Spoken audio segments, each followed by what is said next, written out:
Bonjour à chacun, à chacune ce matin.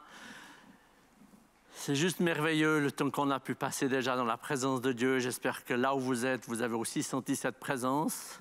C'est vrai que dans la salle, elle me paraît vide, mais je sais que là où il y a une personne qui entend, Dieu est là. Et c'est ensemble qu'on veut vivre ce temps. J'avais juste à cœur de dire, mais est-ce qu'on peut juste bénir une personne que l'on connaît avant de commencer le message?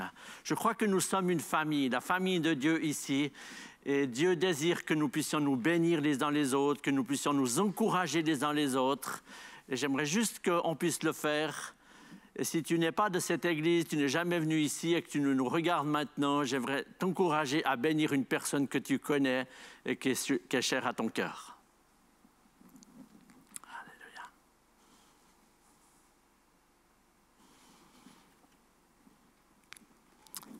Amen. Le titre de mon message, c'est « Allez, faites des disciples ». Matthieu 28, 18 à 20, je vais me baser sur ce texte pour amener la parole de Dieu ce matin. Alors que je me demandais, on est de nouveau face à des nouvelles conditions, ça change tout le temps. Je me demandais comment on va continuer l'Église, comment l'Église va vivre. Dieu a déposé fortement sur mon cœur que si toutes ces conditions changent, le message qu'il a pour nous, il reste le même. On va lire ce texte dans Matthieu 28, versets 18 à 20. Jésus s'étant approché leur parla ainsi. « Tout pouvoir m'a été donné sur le ciel et sur la terre. Allez, faites de toutes les nations des disciples en les baptisant au nom du Père, du Fils et du Saint-Esprit, et enseignez-leur à observer tout ce que je vous ai prescrit. Et voici, je suis avec vous jusqu'à la fin du monde. » J'aimerais vous poser une question. Comment tu vis ce verset aujourd'hui? Face avec ces nouveaux défis, ces nouvelles règles que l'on a, je crois que Dieu peut changer chaque situation en une opportunité pour annoncer l'Évangile. Et le message qu'il donne là, l'ordre, parce que c'est un ordre, ce n'est pas juste une invitation, disons si ça te fait plaisir, si ça t'arrange. Cet ordre que Jésus donne là à ses disciples, il est accompagné de promesses et d'autorité, et Dieu veut le manifester encore aujourd'hui. Tout pouvoir m'a été donné. Est-ce que je suis toujours conscient que le Dieu que je sers a tout pouvoir? Est-ce que le pouvoir de Dieu, il a mon filtre, mon niveau, de là où j'en suis? Ou est-ce que j'aspire à le découvrir dans qui il est réellement? Je crois que trop souvent, je l'ai vu dans ma vie, on limite Dieu à ce qu'on pense de ce qu'il peut faire, de ce qu'il peut l'être. Dieu est beaucoup plus grand que ce qu'on peut l'imaginer. Dieu est beaucoup plus puissant que ce que je peux le comprendre. Dans ce verset, il est dit que tout pouvoir m'a été donné. Jésus a vaincu toutes les puissances, toutes les autorités, toutes les dénominations. Et toutes ces choses-là sont sous ses pieds. Nous devons réaliser que Jésus a tout pouvoir.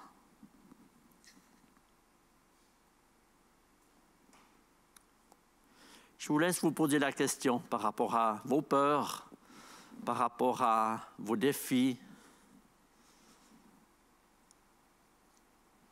Demandez à Dieu de se révéler tel qu'il est et de recevoir ce que vous avez besoin. Parce que tout pouvoir m'a été donné. C'est ce que Jésus a dit. Dans ce texte, il nous est dit « Allez et faites des disciples ». C'est quoi un disciple? Est-ce que c'est quelqu'un qui a une idée, de qui est Jésus, qui connaît un peu Jésus, qui sait qu'il est mort sur la croix, il est ressuscité, mais on ne sait pas trop comment. Non, le disciple, c'est un enfant de son maître. Il est dépendant et il obéit à son maître. Un disciple, dans le mot disciple, il y a discipula, il y a de la discipline, il y a des choses que Dieu nous demande. Et c'est ce que j'aimerais un petit peu partager avec vous ce matin et vous dire, dans ce verset, j'ai choisi les 3 verbes qui sont des impératifs. Allez, faites et observez. Le premier, allez.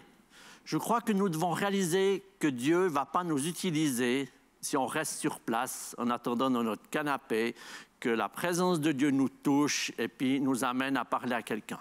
Dieu va utiliser celui et celle qui sont d'accord d'aller. Alors certains sont appelés à aller au loin et on bénit tous ceux qui ont apporté le message de l'Évangile dans des missions, dans des pays étrangers, et l'Église doit aussi prier pour cela.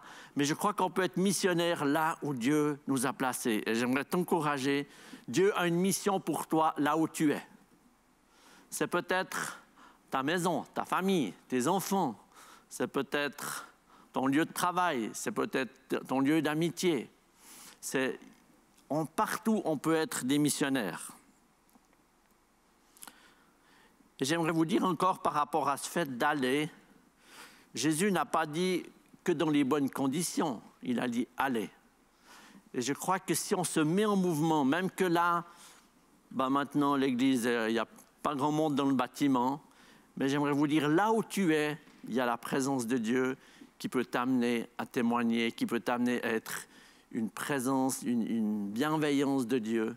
Tu es la voix de Dieu, tu es l'encouragement de Dieu là où il t'a placé. Et je crois que si nous nous décidons d'aller, je ne demande de ne pas attendre et dire quand ce sera fini ce coronavirus, je verrai ce que je vais faire. Peut-être que... Non, allez, faites quelque chose. Demandez à Dieu où il vous veut. Et certainement, si vous êtes honnête, vous le savez déjà en partie. Parfois, c'est juste le fait de se décider et puis dire oui, je dois me lever et puis aller plus loin. Se mettre en mouvement implique une décision, mais aussi une action. Comme j'ai dit tout à l'heure, si vous attendez que Dieu vous conduise et que vous êtes assis sur votre canapé et que Dieu fasse quelque chose avec vous, je pense que vous attendrez longtemps. Ce n'est pas comme ça que Dieu nous conduit. Regardez une voiture. Faites changer une voiture de direction quand elle est arrêtée. C'est très difficile. Il faut qu'elle soit en mouvement pour que Dieu nous conduise. Levez-vous. Accueillez dans votre cœur le fait de dire « Oui, je veux faire quelque chose pour Dieu » et Dieu va vous conduire. Je suis persuadé. Faites.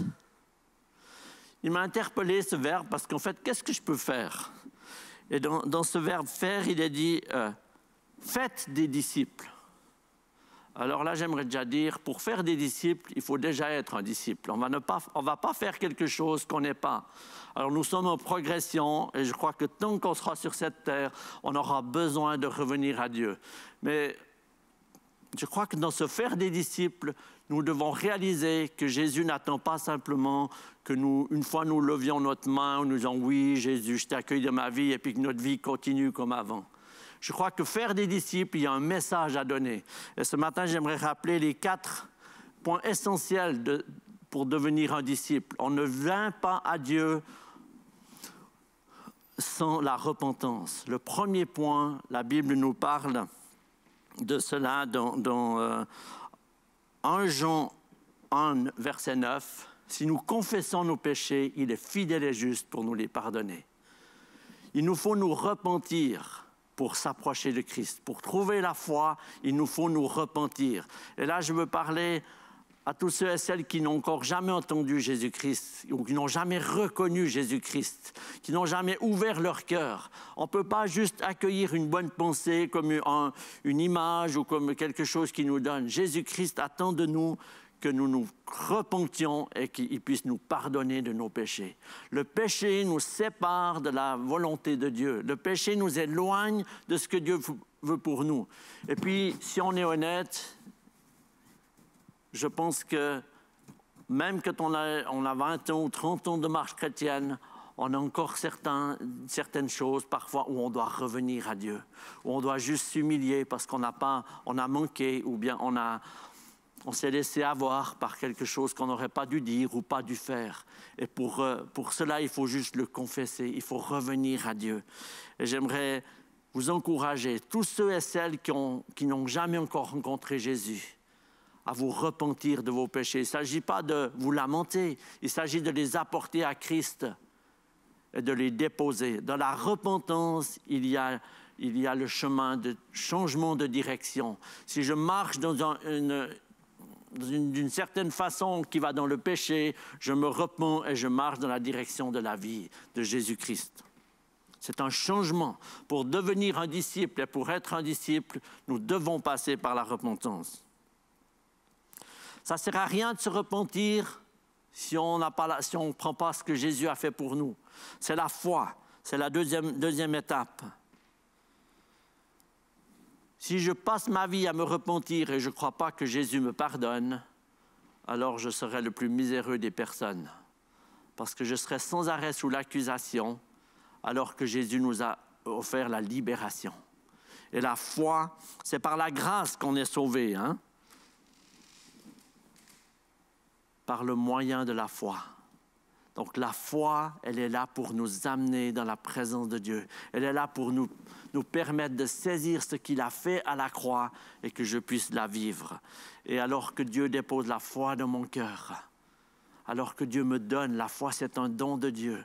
Ce n'est pas quelque chose qu'on peut... Oui, on doit le chercher, on doit l'aspirer, mais on ne peut pas se le payer ou se le procurer. La foi descend dans nos cœurs et alors que tu abandonnes ta vie.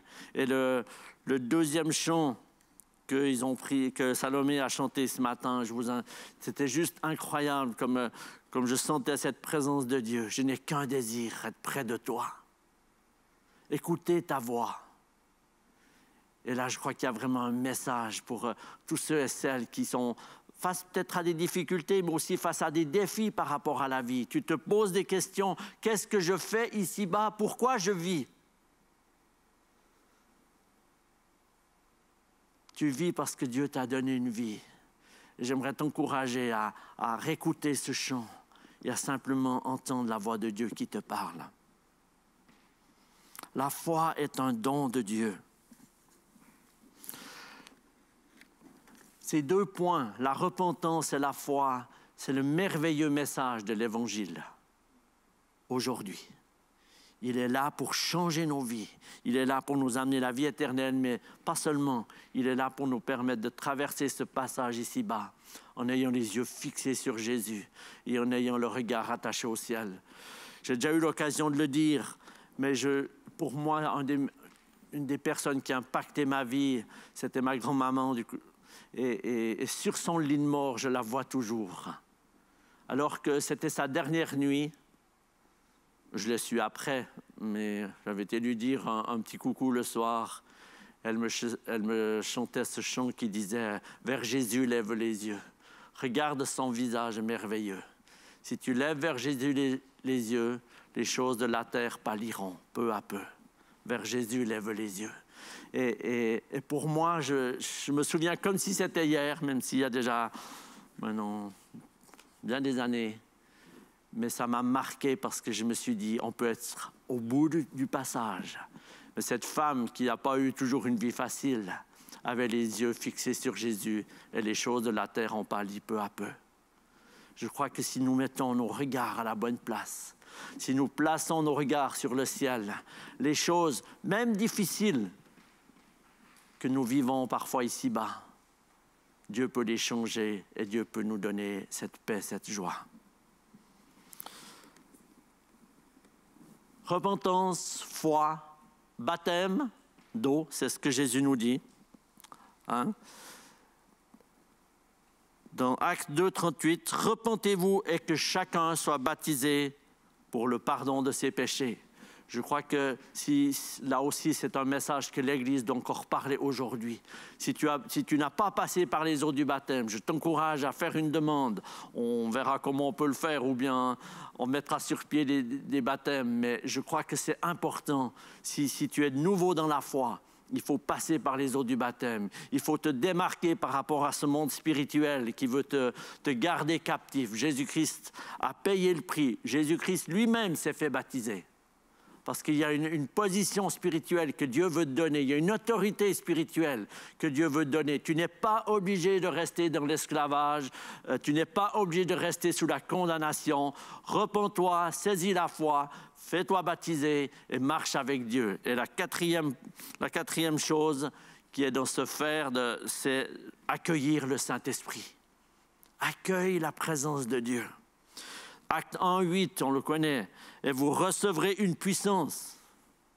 Est-ce que tu as reçu la puissance de Dieu? Ou est-ce que tu te bats avec tes propres moyens? J'ai commencé en disant « tout pouvoir m'a été donné ». Et quand Dieu veut déposer son esprit, son Saint-Esprit, il veut te donner son autorité. Il veut te donner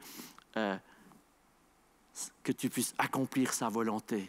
Et dans ce verset, d'aller, faites des disciples, il est placé sous ce regard-là. Tout pouvoir m'a été donné. Ne regarde pas juste à tes propres capacités, à ce qui te semblerait capable de faire. Ça, donne-le à Dieu. Fais ce que tu as déjà. Mais regarde que Dieu est au-dessus de toute chose. Et dans la puissance du Saint-Esprit, Dieu peut ouvrir, Dieu peut faire des miracles. Il le fait déjà. Et je crois qu'en ce moment même, il touche aussi des gens. Parce que c'était ma conviction ce matin, que la puissance par le Saint-Esprit, par le baptême du Saint-Esprit, va descendre sur le peuple de Dieu. Et alors qu'on n'est plus ensemble, je crois que Dieu va manifester sa puissance, manifester son autorité, manifester sa bonté et son amour en déversant sur chacun qui le demande une onction nouvelle, quelque chose pour aujourd'hui, pour quelque chose que tu vas pouvoir bénir aujourd'hui et dans la saison dans laquelle tu es maintenant.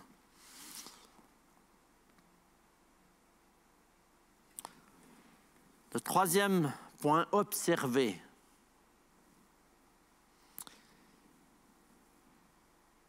Je crois que observez tout ce que je vous ai dit. C'est ce que Jésus dit à ses disciples. Les disciples ont vécu avec Jésus, ils ont vu plein de choses, ils ont expérimenté plein de choses. Et Jésus leur rappelle qu'il faut observer. Je crois que dans l'observation, il y a de l'apprentissage, il y a de l'obéissance, il y a les choses que nous pouvons faire nous. Et Dieu ne va pas faire les choses que tu peux faire toi-même. Si Dieu te demande d'abandonner quelque chose, c'est ton choix, c'est ta responsabilité. Mais dans l'obéissance, si nous obéissons à Dieu, alors il va pouvoir nous conduire plus loin. Et il va pouvoir permettre que non seulement je puisse vivre à la présence de Dieu, je puisse accueillir l'Esprit de Dieu en moi, mais je sois capable de la communiquer à d'autres. Que je sois capable d'amener plus loin ce que Dieu m'a donné. Dans Jean 8, au verset 31, il a dit « Si vous demeurez en moi, sa parole, si vous demeurez dans ma parole, vous êtes mes disciples. » Il y a une notion, ce n'est pas juste un clin d'œil, de temps en temps, quand j'y pense, si vous demeurez. Dans le mot « demeurer », il y a demeure, maison. Si vous habitez en moi, si vous vous tenez dans ma présence, vous êtes mes disciples. Dieu veut faire chacune de nos vies ses disciples. Et c'est vraiment mon encouragement pour ce matin. Parce que je crois qu'alors que, malheureusement, nous ne pouvons plus nous réunir, Dieu va utiliser cette saison pour une opportunité pour répondre l'Évangile où on n'aurait pas pu le vivre en étant juste réunis ici. J'aimerais vous inviter à simplement entendre, à écouter Dieu et dire où Dieu te veut. Où Dieu, qu'est-ce que tu attends de moi? Trop longtemps, on a attendu, oui, l'Église, elle fait, oui, les pasteurs, ils font, oui, il y a des évangélistes, il y a ceux qui vont. Dieu a besoin de toi, là où il t'a placé. Je vais demander à l'équipe de louange de revenir, on a le temps, on va juste reprendre le deuxième chant. Parce que je crois vraiment qu'il y a pour aujourd'hui quelque chose qu'on doit vivre en tant qu'Église. Comme je vous l'ai dit, si on était tous réunis ici, eh bien on dirait, ben oui, on a entendu un message. Mais aujourd'hui, il y a une prise de conscience à faire. Est-ce que tu veux aller? Est-ce que tu veux faire? Est-ce que tu veux observer la volonté de Dieu? Le premier appel que j'aimerais faire, c'est pour tous ceux et celles qui n'ont jamais ouvert leur cœur à Jésus. Tu connais Jésus, mais en théorie. Tu connais Jésus, tu sais qu'un jour il est venu, tu sais qu'il est ressuscité, mais ça n'a pas impacté ta vie. Aujourd'hui, ce matin, ou l'aujourd'hui quand tu entends ce message, Dieu te cherche. Dieu frappe à la porte de ton cœur et il désire que tu puisses lui répondre. C'est encore le temps de la grâce. C'est encore le temps d'accueillir Jésus-Christ dans ta vie. Et je veux te donner cette opportunité de le faire. Repens-toi de tes péchés. Crois que Jésus est mort sur la croix et qu'il est ressuscité et qu'il t'a pardonné. Sois baptisé, accueille le Saint-Esprit et marche en disciple là où Dieu t'a placé. Et le deuxième appel, c'est pour tous ceux et celles qui sont enfants de Dieu, qui sont nos bien-aimés, frères et sœurs. Tu as besoin d'entendre la voix de Dieu dans la saison dans laquelle tu es, dans l'épreuve dans laquelle tu es, dans la situation dans laquelle tu es. J'aimerais te dire, Dieu veut te parler ce matin. Dieu veut te rejoindre. Va juste reprendre ce chant. Et je prie que Dieu vous rejoigne maintenant.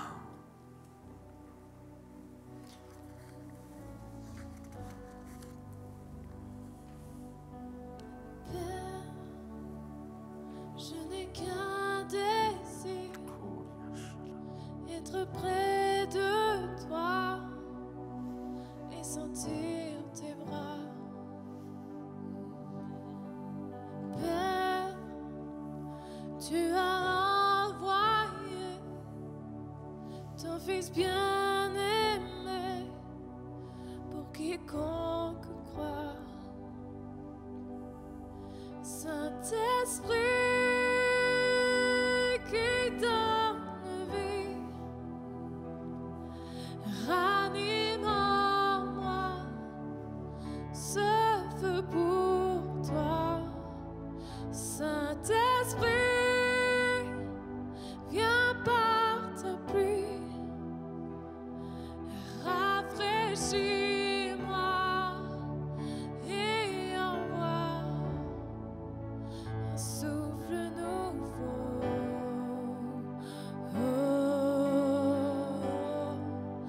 Un souffle nouveau.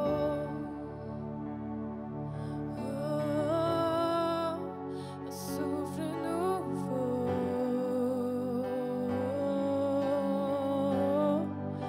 Un souffle nouveau.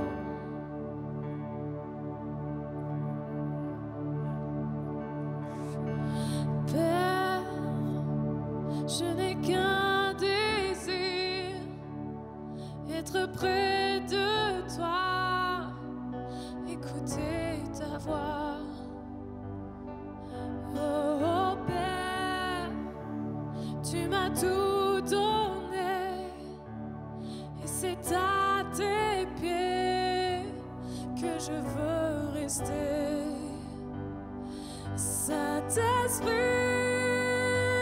qui donne vie, ranime en moi ce feu pour toi. Saint-Esprit, viens par ta pluie, rafraîchis-moi et envoie. Saint-Esprit,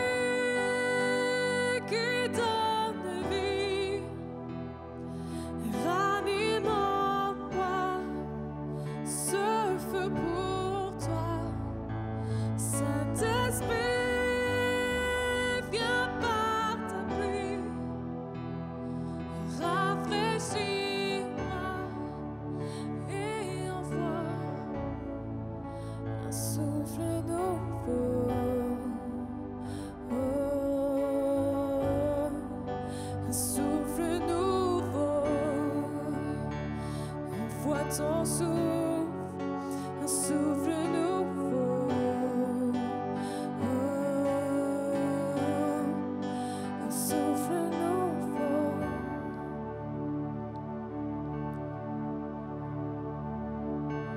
Oh Père, je n'ai qu'un désir, être près de toi, écouter ta voix.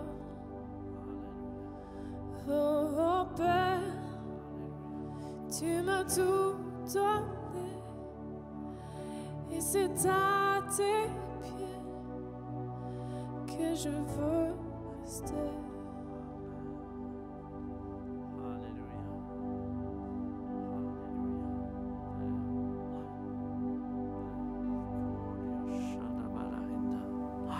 Alléluia. Merci Seigneur. Saint-Esprit, rejoins chacun et chacune. Alléluia. Saint-Esprit, viens redonner vie, viens redonner, viens amener de la joie, de la paix, viens amener de la foi ce matin dans les cœurs.